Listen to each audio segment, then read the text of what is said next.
This week's episode includes some pretty heavy topics, and we touch on some things where folks may need to seek professional help. So before we jump into this week's episode and you hear all about the topic, which is all around this idea of permission to feel it, Brandon and I would like to share that neither of us are medical professionals. What we talk about on today's podcast is based on our opinions and life experiences, and it is not meant to help people diagnose or anything like that in terms of things that may be going on in their life. So, just want to put out that disclaimer before we jump into it. We hope that you stick around and listen and get something out of it. But again, neither of us are medical professionals and are speaking from our personal experiences and lives. So, with that, enjoy the pod. Welcome to Permission to Evolve. I'm your host, Brandon Thielk. I'm a performance and life coach. I'm Holly DeShane. I am Brandon's co-host and producer for this podcast. So today there's a lot going on in the world, all these events, but specifically in a lot of my session work this week, there's kind of this common theme of different expressions of like channeled rage and like what that can look like. Rage is a super intense emotion and most people don't want to feel that. It's very dissociative.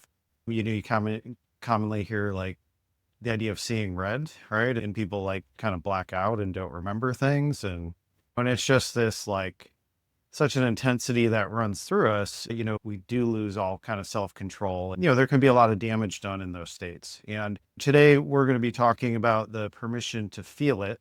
And that's through the lens of, do we want things to get to that place, right? Where they're at that point of rage, or do we want to acknowledge that, maybe there's been some boundaries crossed and there's a lot of pain we're holding inside. And do we want to start to address that in our own personal space and really kind of feel some of those emotions so that it's not so intense, right? So that things don't just kind of build up to this point of losing control. And that's it. Like a lot of these things, it's better to have support. It's better to have some guidance. It's better to be in a safe space. And because especially rage is a destructive emotion and it also can bring some pretty intense thought patterns. And so, we're going to try to approach this gently to see what we can open up here. It's really that idea of like, if we get to that point where we lose all control, there's probably a lot of things that came before that. And so that's the stuff we want to look at to start to disarm some of these emotions and process them so that they don't build up to that point. I think it's a good topic for the state we're in. Okay. I guess we're going to go straight into a question for Brandon at this point. You're good with that? Mm-hmm. So I recently saw a video from clinical psychologist who was talking about regulation and that she believes that this idea that we have around becoming regulated is not properly understood. And I feel like when you talk about this idea of permission to feel it around something like anger, one of the things that she said is, she's like, there seems to be this misconception that being regulated means you no longer feel things, and that that is not in fact the case. So maybe talk a little bit about what being regulated means to you, because I know that's a huge part of the work that you do.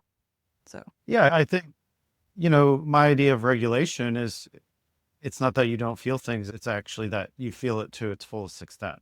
It's allowing yourself to go there. So many of us build these filters around, especially males, where it's not okay to feel emotions, they're perceived as weak, like that kind of thing. The suppression of emotions is what leads to dysregulation.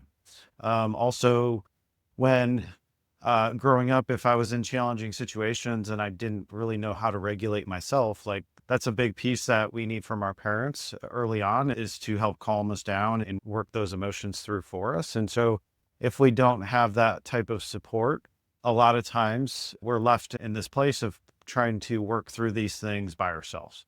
in the level of mind we're at, it's too big of a task. We can't comprehend all those things. And so things get left in this pretty intense place, and we might form some pretty harsh negative beliefs about ourselves in that process.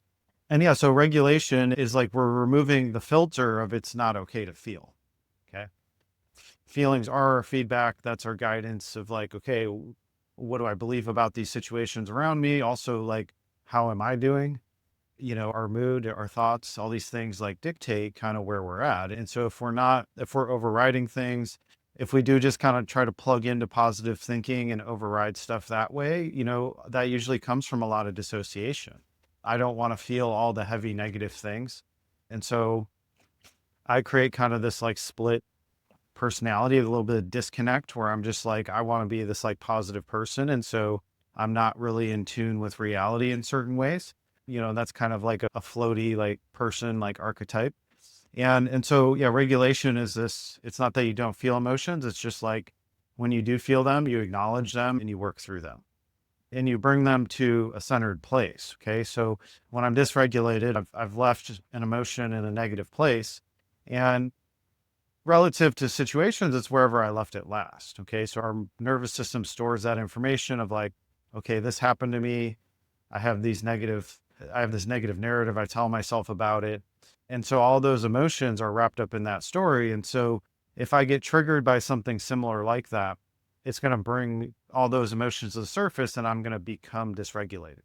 So regulation is the ability to tend to your emotional needs. It's also to understand your emotions and work through them and not take that judgment and leave it in a negative place. Okay. So when I neutralize an emotion, I'm taking all that power out of it, but then I'm also gaining wisdom to navigate things differently in the future. And so it's a skill. None of us are ever taught it. It should be the first thing taught in school, I think, is just, these life skills. And many of us had experiences where, we had parents that did the best we could, teachers, all these people do the best they can, but they might not have been taught themselves. They might not have developed those skills. And so they can't really model that stuff for us. And so it is a lot of times it's a journey you have to go on by yourself later in life because, just really a lot of awareness is starting to be brought to this stuff now, but historically that's not the case. And we want to be able to feel our emotions. We want to take them to the full extent, and then we want to unpack them. And that's basically taking it from that negative place and neutralizing it so that I don't form limiting beliefs based on one experience that happened to me. Because if I do that, I might start to build my identity around the painful events of my life. And so now I'm trying to protect myself everywhere I go. So that's where anxiety is going to come from, is like I've left these things in this place. I haven't quite learned about it. And so I'm afraid that something's going to come in and recreate those scenarios. And generally, if we're leaving these things in the negative place, we do unconsciously recreate those scenarios. Our mind's always motivated to resolve things, but if we're not willing to feel our emotions, we can't resolve them. Okay.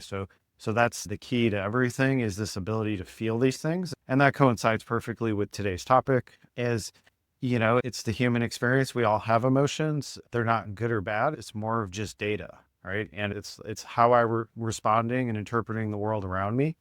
And if my interpretations are off base, if there's like perversions in there, if there's distorted thinking, if there's, vengeance thoughts, if there's like deep, dark thoughts, that means I'm probably off base. That means I'm plugged into something, like something was done to me. I've internalized all this energy and now I don't know what to do with it. And when I get hurt by another person, I internalize that energy. And then generally most people don't look at that. And so then they just pass it on to others. Okay.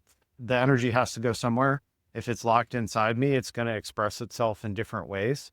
And so we have different coping mechanisms with that. And none of those things are usually optimal. So the optimal path is this ability to feel these intense things and go through them and bring them to a better place. And it's processing them, meaning like I have this updated mind, like I'm an adult now. And so I can look at things differently than when I was going through them in childhood or in high school or in college, or, a big relationship that blew up on me or betrayal, whatever it is. It's like all those things, like when we're going through it, like that's generally not the moment that we're going to process it. Usually we need some time and space to regroup. And then that's where, with this work, that's where we take a look back on that stuff and being like, okay, well, I do need to tend to those emotional needs. And so it's kind of this idea that, when a soldier goes into battle, like, and they get wounded, like, they just have to like keep going. Okay. If you just stand still, like, you're dead. Right. So it's like the fight or flight response is for us to push through stresses. But then the other side of the nervous system, the parasympathetic nervous system, that's our rest and digest, or that's where we recover, reflect, and unpack the damage that was done in the fight or flight mode. Okay. So I can't keep pushing forward all the time and overriding things because I'm just running on all these patterns and all these patterns are built on pain. That's where I get plugged into dysregulation is I'm applying old ideas to current situations in my life and they don't work. And I might get dissociated. I might feel paralyzed. I might lose my voice where I can't speak up or stand up for myself. I might not have access to, logical thinking if I'm plugged into really intense emotions. In the corporate world, this is a big one where, being able to speak up in meetings and things like that. Sometimes people get emotionally flooded and their minds racing and they kind of black out a little bit. But it's because we haven't unpacked these things. So they flood to the surface and those intense thoughts and emotions are just trying to keep us safe. And so that's why we have to go back and unpack experiences is so that we can regulate and understand those emotions. And it doesn't mean that I'm I'm not going to like feel things in the moment, but it's not going to have the intensity level to it where I lose control. So when you're talking about feeling them to their extent, which I know you just described a little bit, but I'm imagining, people could interpret let's just go to rage for a second, right? Like feeling that to its full extent in certain moments could be really unproductive. But then I'm just thinking for me personally, so we'll just use me as the example. So if I'm really like mad in the moment and I don't like express it in that moment for whatever the reason might be, it often doesn't come back. Even if I try to do it later, even like we talk about, you try to like unpack it later. In that Mhm. later moment, it certainly does not come back in that same way. That's that filter of like, it's not okay to feel this way, right? Because we automatically think like rage or anger is like a bad emotion that we don't want to go there. We put filters on it. So there's times where the stars align to like bring it out of us and it activates. But then if I don't believe it's okay to feel that way, now I'm gonna like stuff it back down and now I have to go back digging for it. Okay. So that's like kind of the filter we put on our mind. It's, if it wasn't okay to cry, if I wasn't allowed to be angry or upset at things, those types of things that creates those filters where they might pop through once in a while. And you see this, it's most commonly when people are crying, they're just like, oh, I told myself I wasn't going to cry, or like it's, they start apologizing for crying, like things like that. It's just like that was a belief system set up. That was like, hey, like you shouldn't cry. Once again, that's like feeling it to the point of like me being able to cry and giving myself that permission. That's incredibly freeing because it resets our nervous system when we cry. Okay. So I'm fixated on this thing and I'm just super locked into it and I can't see any other way.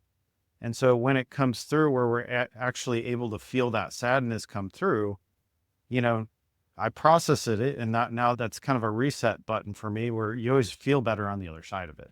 Okay. Sometimes it might wipe you out. Like if there's like a lot intertwined in there, you might get really tired and be like, okay, I need a nap. But it's like, it's all these things we hold inside that we don't allow ourselves to feel. And if I don't allow myself to feel it, it's going to pop up at these inconvenient times. The more I suppress it, the more it grows. Right. And so it's just, we set the stage for regulation to being able to feel these things of like, okay, this was taught to me, but I know that's not actually good for me.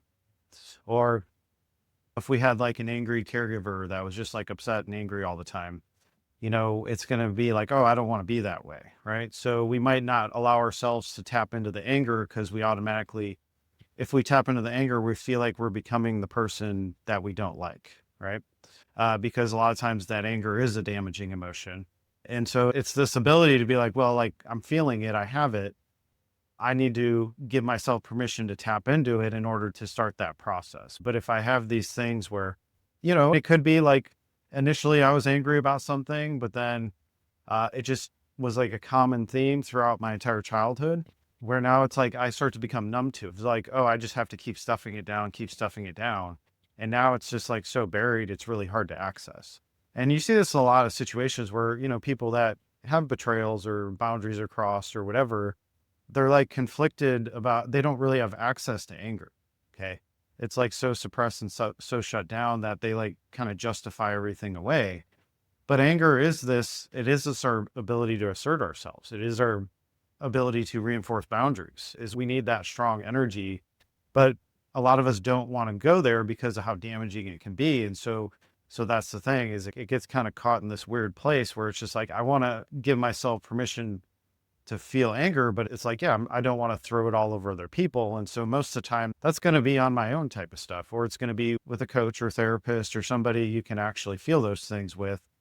And so it's about adjusting our filter, being, more context based. And because if it's just in this place, if it's not okay, now it is going to pop through in these inopportune moments, right? Where it's just like, now, oh, like my head's spinning and I'm dissociated and I don't know what to do here. And I might be like in a meeting, or I might be around a bunch of people, and that's not like the place to be working that out. So if we're not creating the space for it, it is powerful energy. It is going to pop through from time to time. And it really serves us to address these things, get out ahead of them is kind of the common phrase of that, of like, I know these things are here.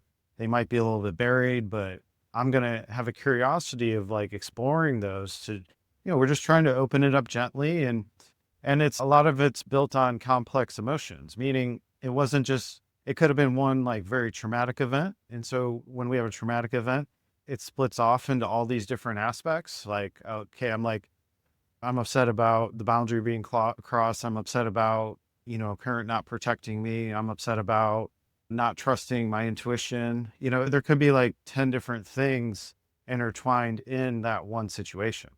Or if I have these common themes that went on for a very long time and I didn't feel like I had any power, now it's like I'm suppressing all these things, but that's like, there's going to be all the different instances where I had to kind of swallow my pride. I had to shut things down. And so that over time becomes complex, right? So it's like either the big event that really shakes us to our core, that splits us in many different directions, but it could be an accumulation over time of like many small things that wear us down, where I start to just settle into these negative beliefs and this inability to not feel those or express those. And suppressed emotions over time, especially if they're disempowering, that is what's going to lead to depression, right? It's like there's too many things I've shut down and I don't feel like I can move forward. And so it really gets to this place of, me being exhausted all the time. And, there's really no action I can take. I don't feel like doing anything. And so that's where we have to go internal and really work ourselves out. We have to figure out what's going on there. How can I shift these mindsets? How can I heal some of these patterns so that I can get back moving in a better direction? And that's the thing, is it's everything here is a process. There's no overnight thing. When you go to conferences and retreats and things like that, people get super vulnerable, and, you tend to open these things up and you get like you might have a breakthrough where you get like this big insight, but that's just like the beginning. There's the consistency piece of this opened up this new perspective, but like, how can I start to move that along where I'm applying it to many different things? And so we should have like mini breakthroughs on a regular basis. If we're self-reflecting and doing this work, it's, pretty much every session you get some insights, right? It's like there's no one thing that's like completely changed your life. It's the accumulation of all the little breakthroughs, right? Yeah. Yeah. To your point, in terms of the work that you do, it's been sustainable then too, right? Hmm. So having been someone who'd done retreats and other things, without sort of post event support, I guess you could say, it was pretty easy to actually fall back to the old pattern even after that. We're evolving our mindset. So the one thing creates the cathartic experience where it's just like, oh, I feel like this huge emotional release. But then that's happened like thousands of times in your life where you've like suppressed things, especially if you've had a very challenging beginning. There's going to be all these things. It's this continuously like working at, so we need the big experience in the beginning, right? And so everybody chases that because the first couple times it happens where we've like had this burden our whole life, and then we get a window into like, oh, it doesn't have to be this way. We do have the big experience and we start to chase the big experience sometimes, right? But it's really like the big, or the daily consistent, being more conscious about my thoughts, being paying attention to more how I feel. That's what gives us access to deeper and deeper layers of this stuff. And so when I'm talking about disarming rage or something like that, it's this gradual process where, there's going to be many layers to it. And it might feel scary, but it's like the more you stick with it, like the easier it gets, right? Because it's just like at the bottom of it is like some like usually a pretty intense negative belief about ourselves or the world or the people around us, or there could be like hatred, and there could be a lot of these like really intense things, especially if we like pride ourselves on like being a good person, right? It's like I don't want to feel that I like hate somebody, because that feels like it's in conflict with part of like my identity of like, oh, I'm like presenting myself as this good person. And so it's all these things of, we have to be able to go there, because if not, it's buried beneath the surface and it's going to spill out in different ways. And so like if we don't go into the rage, that's what fuels like, gambling addiction, sex addictions, like alcoholism, like abuse. It's all this like intense energy that we don't know what to do with. And so it's going to channel itself through some sort of weakness. Okay.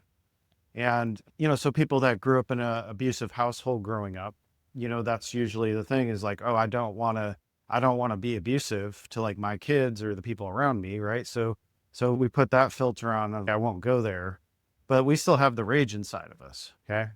So then it might spill out in different ways. It's like, there's been instances recently working through with clients. It's like, yeah, the not wanting to be abusive, like might have channeled into to certain types of addictions, pornography, like sexual stuff, like destructive things in other lenses, but it's at least like I'm not physically like hurting anybody, right? But we're also, if we have this shame inside of us, if we have that intense rage, like we tend to do things that destroy ourselves. Okay. If I don't want to destroy other people, generally, if that's inside me, I'll be doing it to myself in one way or another.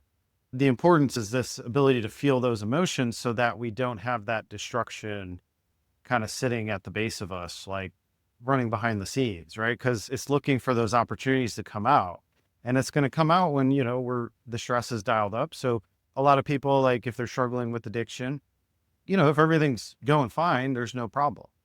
But as soon as things get stressful, relationships get challenging, job loss, whatever it is, now I have these other stressors that come in, and so the tension just really builds up to this point of I need an outlet to express it. And it usually comes up in these unhealthy ways if I have these intense beliefs about myself. Okay. And so it's when the stress comes, that's when the real issue is. And so we need to be able to take a step back and be like, okay, I'm feeling this impulse to do this destructive thing. And in the many of us, it is like, okay, if I'm not hurting another person, it's okay. But like, we're actually like hurting ourselves in that process. Right. And that can be a slippery slope, because I have all this tension, and it could be hatred. It could be self-hatred. It could be, I feel really bad about myself and I feel heavy all the time. And I might need outlets to just like get me out of that pain. Right. And so I'm looking for temporary relief different ways. But the problem is the problem. It's the core.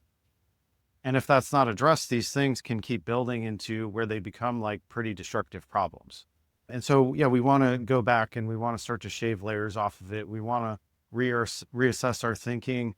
And, one of the most powerful things that happens in sessions is when, if there's somebody that's hurt you, and if it was a caregiver, somebody that you were supposed to trust or be safe with, a lot of times it's like, okay, if they're expressing themselves this way, like what happened to them? Okay, what created that scenario in them? If we can get a window into where people came from or like how they were raised, we're getting that broader perspective.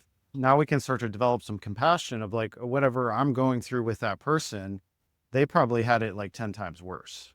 Okay. And, we look at generationally, like it's once again, recently, it's only like the awareness around emotions and mental health and all that stuff's developed, basically the previous history before that wasn't even a thing. Like everybody just pushed through everything and all these problems kept amplifying. Everybody's emotionally disconnected, dysregulated. And so they're just acting out of these reactions and they're not slowing themselves down and questioning them. So it's this energy transfer of what was done to generationally, what was done to one is going to be passed on to another. It might express itself differently, but if that person really shuts down one aspect of that, of I'm not going to be physically abusive, that might show up other ways. It might be sexual abuse. Okay, so it's these family lines that go way back where it just keeps getting transferred, and our mind puts the filter on it. If I'm not allowed to go there, I still have all this stuff inside me that's at war, and so I need different outlets for that. And so it's really about cleaning up all these things so that I can have that self control. So I feel like I have the power to choose things. I don't just get plugged into a reaction and then I lose myself. You made me think of that doctor, and I'm 100% sure that you know this guy. It's like Dr. Gabor, I think is his name, Yeah, or mate something. or whatever. Yeah, Yeah. something like that. And how he talks about the addiction is actually the person's solution to their internal problem. So you made me think of that, but then also in the like generational, patterns, he talks about that too, right? Like no Hmm. family is normal.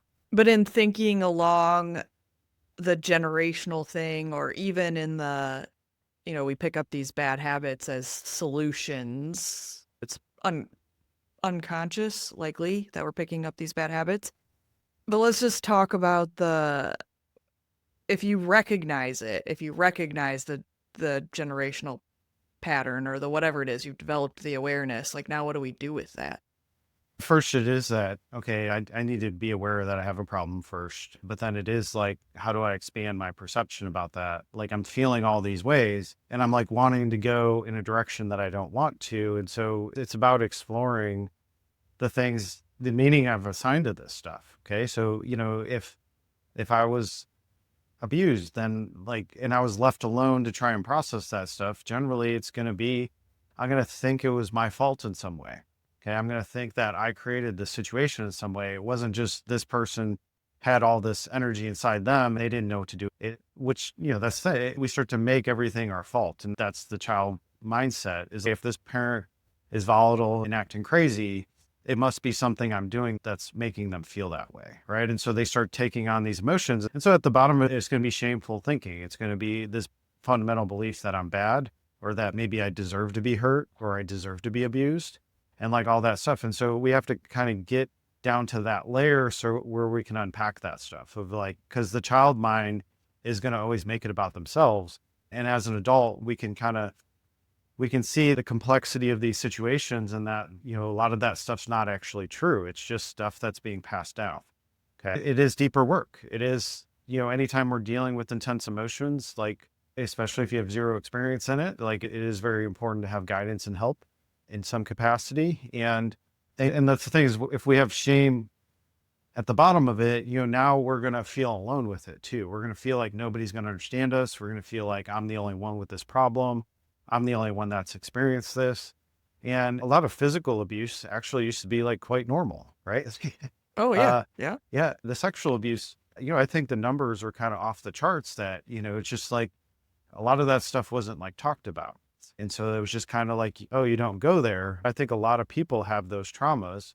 It's just kind of understanding that our ability to open it up, our ability to be vulnerable and share it with trusted people, that's what starts to move the energy of I'm not so alone with this. I get all this anxiety and build up a fear and like all these things, and I don't know what to do with it. If I can't regulate myself, especially early in the process, nobody can. I do need somebody to talk to. I need somebody that can sit there and listen with me and like help guide me through it. And the intensity, like that is the stuff we don't necessarily want to do alone. It's kind of knowing that these things play in the background until we address that, right? So if I can get by for a while, like it's just like the longer it goes on, the more it builds. Though we kind of think that, oh, I've been fine up until this point, but all these things do kind of present a situation where we hit a wall with it, where we can't carry it anymore. That's the point where, it's going to be burnout, exhaustion. It's going to be really intense negative thinking.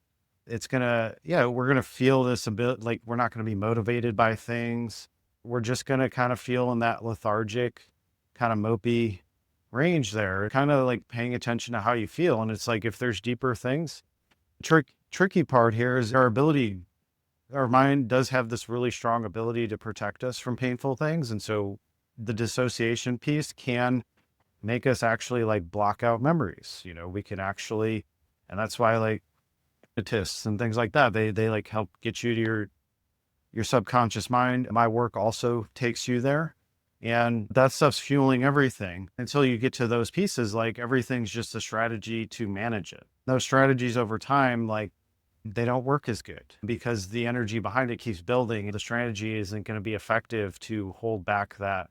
It's kind of like a dam where it's just like holding back all the water. Eventually the dam's going to like burst, right? So if you know that there's some of that stuff there, it really is important to just spend some time in silence, journal, start to try and understand yourself better, go find trusted help where you can start to open these things up, because, it can be extremely destructive. Also, it's just internalized shame is a really like stagnant energy. It does really paralyze us. It stops us from taking risks in life. It stops us from moving forward.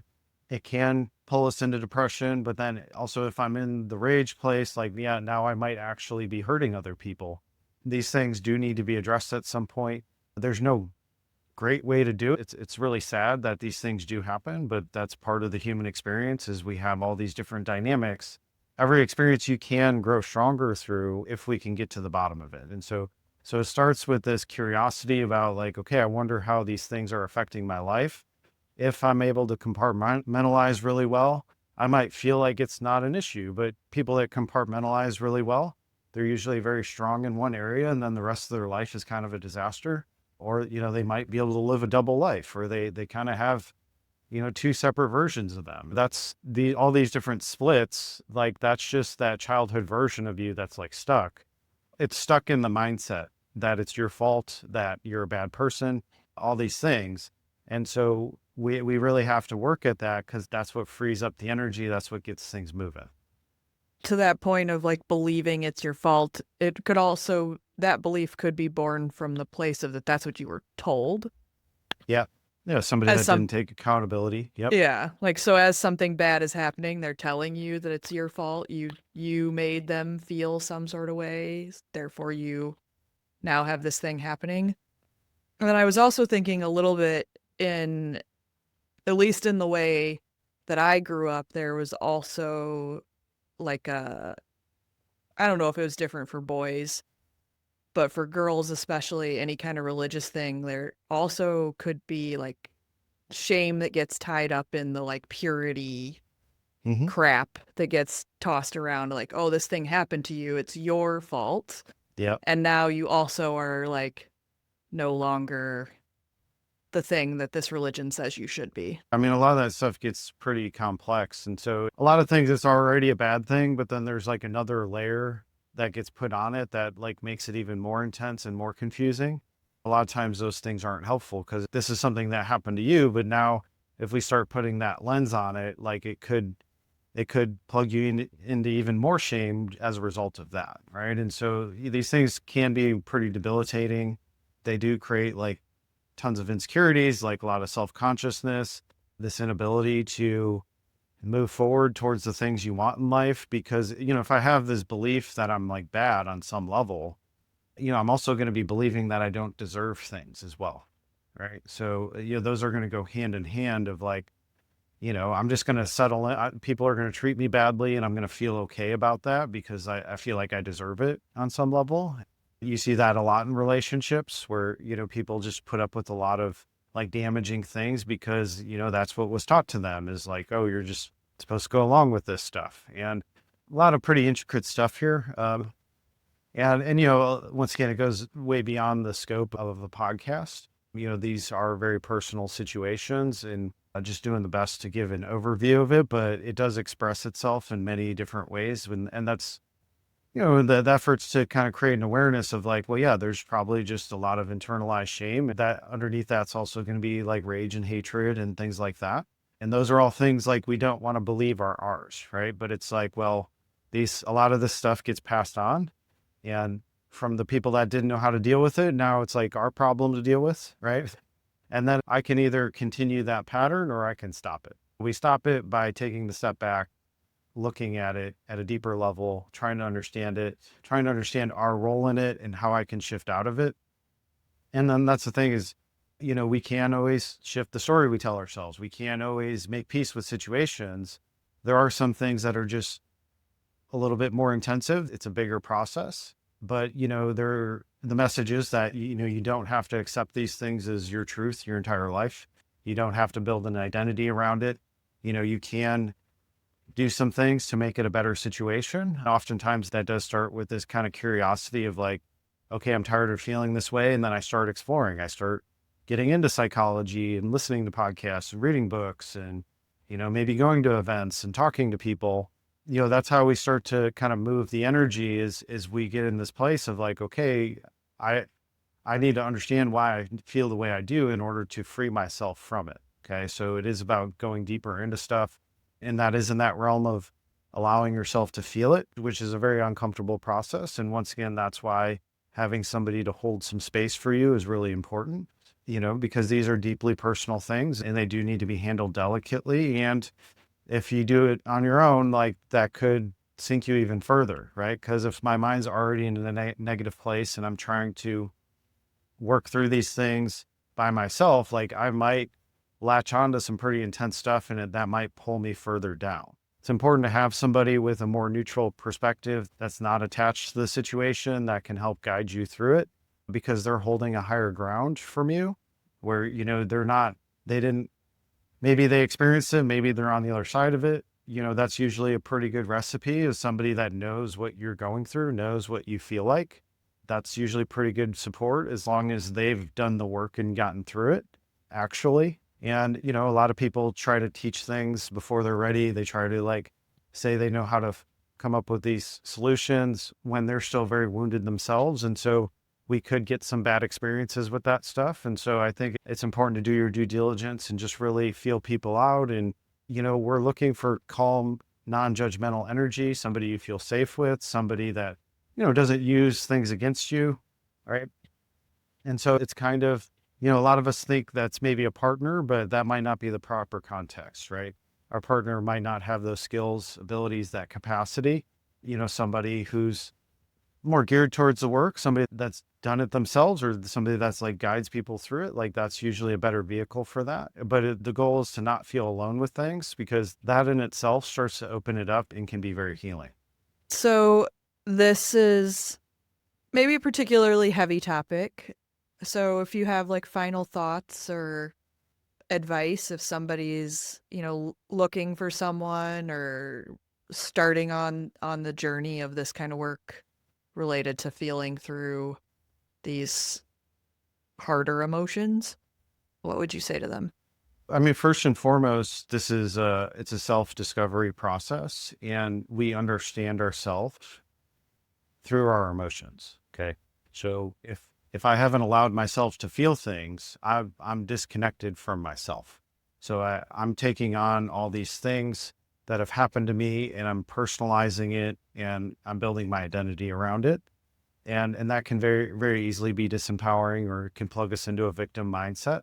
And there's things that happen to you, but it's also, we have this lens of like, okay, how can I build myself to be stronger from this? Or if I just stay locked into the old story, now that's what like really shuts down my life. And yeah, so if we have anger issues spilling through, if we have this lack of emotional control, that means the emotions have dialed up to the point where I can no longer, I need extra willpower to stuff it down. Okay. And the more stress I have in my life, the easier it is for that stuff to come up and pop through. And if there's an aspect where I feel completely out of control, the only way we get it under control is allowing ourselves to feel it. Okay.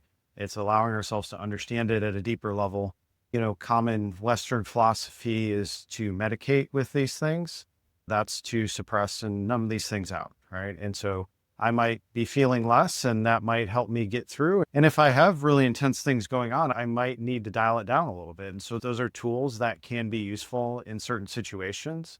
It's my opinion that those things shouldn't be forever things. They shouldn't be our primary coping mechanism. We might need to dial down the intensity, but in that dialing it down, it can be more approachable for us to unpack it. And so it's just kind of seeing that if you have all this stuff locked inside you, it doesn't really go anywhere until we turn our attention inward and start to understand it. And, these are uncomfortable things. They're painful things. By all means, like, you should have support, especially if you're very early in the process. And this is all the stuff that holds us back, right? This is the stuff that shuts us down. This is the stuff that sabotages. So it really does serve us to go into it and form a better relationship with it, because it can be incredibly freeing. It can really open things up for you in your life. As you heal these things, you actually do start to attract different people in your life. You start to attract different circumstances. So our mind's always seeking to resolve things. And so it does that by, we're drawn to people that have similar wounds to us, or people that will activate those wounds in us. Okay. So that's that mirror effect that we always talk about, is like, if it's inside me, it's going to be showing up in my world in some capacity. And that's going to be pulling it to the surface for me to take a look at it. And we can shut it down and we can keep moving forward, but has diminishing returns over time. And there may be times where we do need to kind of shut it down temporarily, but it can't be a forever thing, because these are the things that really eat people alive. It really does serve us to take a look at it. And it is part of like becoming the best person you can be as well. So performance wise, there's plenty of like narcissists and pretty intense personalities that are in leadership positions at companies and society and like all that stuff. And those aren't necessarily good models. You can be successful and operate that way, but it's usually this idea of like walking all over other people, hurting other people, betrayals, like all that stuff. And most of us don't want to be that way. So it's, there's a balanced way to be successful and get what you want out of life that doesn't require hurting other people. And we only learn that path by addressing our own pain and learning about it and going into it. So, once again, this is just an open conversation here. If you do need medical support, if you do need professional help, I'm not a doctor, the disclaimer here, please seek that out. Please seek out medical professionals if you need that. If there's stuff that, you just need help shifting your mind with, that's more the realm I work in. So, but there is help out there for you if you need it. And it just takes that willingness to open it up and try and make some progress with it. You're never alone with this stuff. That's an important note. Several important notes, but yeah, we're never as alone as we imagine that we are. So on that note, if somebody's interested in working with you and wants to know more, let's talk about where they can find you, how they can do that. Anything you got coming up, we'll talk about all that stuff. Yeah. So if you're curious about this work, you can schedule a strategy session with me. It's 30 minutes. You can book that on my website, brandonthielk.com. So I just get a little bit of background on you and what you're working on, and share how I can help. Also, if you want to register for my newsletter, the Lightning Report, you can do that also through the website. I send that out every Monday with some insights for the week and some updates on the business. Also, if you want to follow along on YouTube and Instagram at Brandon Thielk, I post out there pretty regularly, and at bthielk on TikTok. So if you have any questions, please reach out, DM me, like, subscribe, email, whatever you want to do.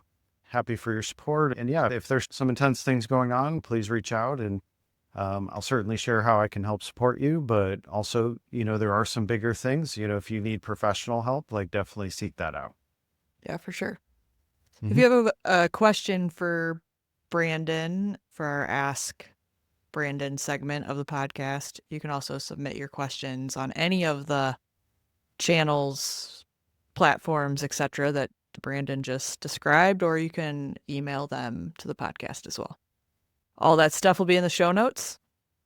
So. All right. Well, This was a heavy one, but hopefully, the stuff's got to be talked about, right? Yeah. So, hopefully this helps somebody. Yes. Mm-hmm. For sure.